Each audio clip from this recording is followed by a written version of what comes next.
Number one. Ni longtemps, longtemps, longtemps. Trop longtemps, longtemps, longtemps. Toute la semaine, c'est toujours celle tra-la-la. Ni longtemps, longtemps, longtemps. Trop longtemps, longtemps, longtemps.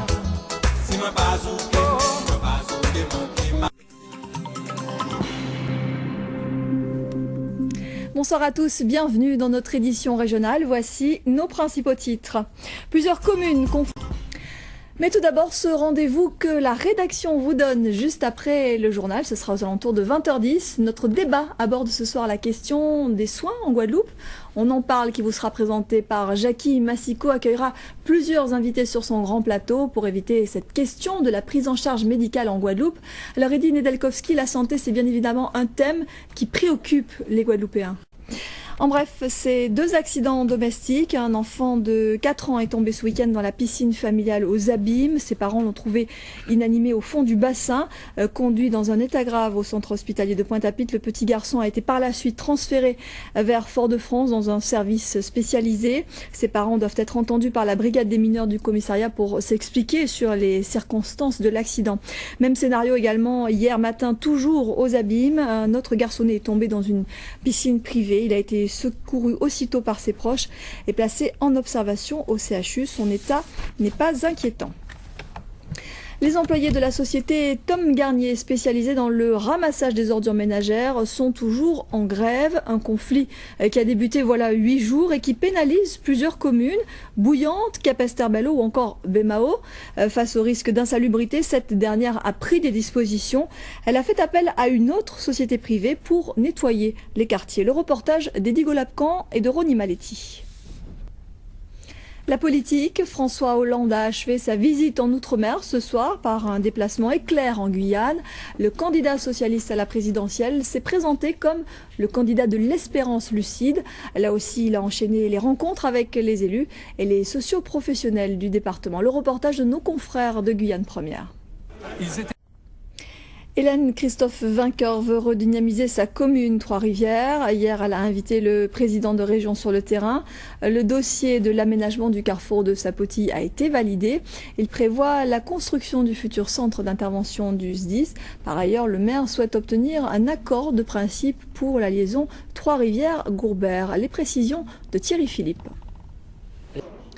Le tatouage et le piercing, mais aussi le maquillage permanent rencontrent un certain succès auprès des jeunes, notamment des pratiques qui ne sont pas sans danger. Les utilisateurs et les professionnels sont exposés à des risques sanitaires. Aussi, l'Agence régionale de santé a mis en place un stage à l'attention des professionnels pour rappeler les bons gestes. Le reportage de Patrice Gonfier et Bruno Pencio-Villon.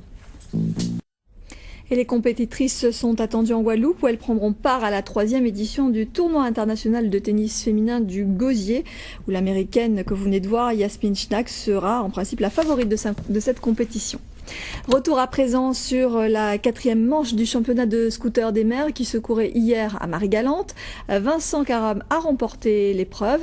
Cette avant-dernière manche du championnat lui permet de se hisser en tête du classement général. Le résumé signé Ludivine Guillolet et Ronnie Maletti. De la voile en bref, et cette victoire de Damien Seguin en Floride, le navigateur vient de s'emparer d'un 3e titre mondial. Sur ce support solitaire adapté à son handicap, il a survolé l'épreuve et ce, à moins de 8 mois du coup d'envoi des Jeux Olympiques de Londres. De la boxe maintenant au féminin. Fanny Gall poursuit son petit bonhomme de chemin et commence à se faire remarquer. Après avoir battu les meilleures filles de la Caraïbe, la pensionnaire du Hibiscus Boxing Club des Abîmes vient de franchir une nouvelle étape. En décembre dernier, elle a remporté la première édition du Boxing Adidas Girl. Cette compétition réunissait les meilleures juniors françaises de la discipline. Portrait de cet espoir de la boxe guadeloupéenne avec Robert Gaspard et Olivier Duflot. Avant de se quitter, je vous rappelle la principale information de ce journal. La grève des employés de la société Tom Garnier spécialisée en ramassage d'ordures ménagères. 8 jours de conflit et les municipalités qui doivent trouver des solutions. Ne manquez pas dans quelques instants notre émission On en parle sur la santé et la situation des hôpitaux en Guadeloupe.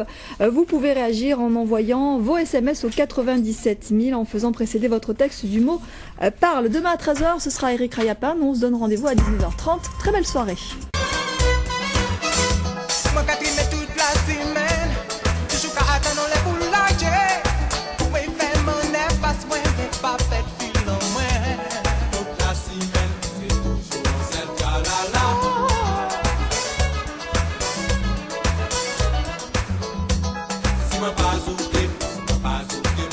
malade.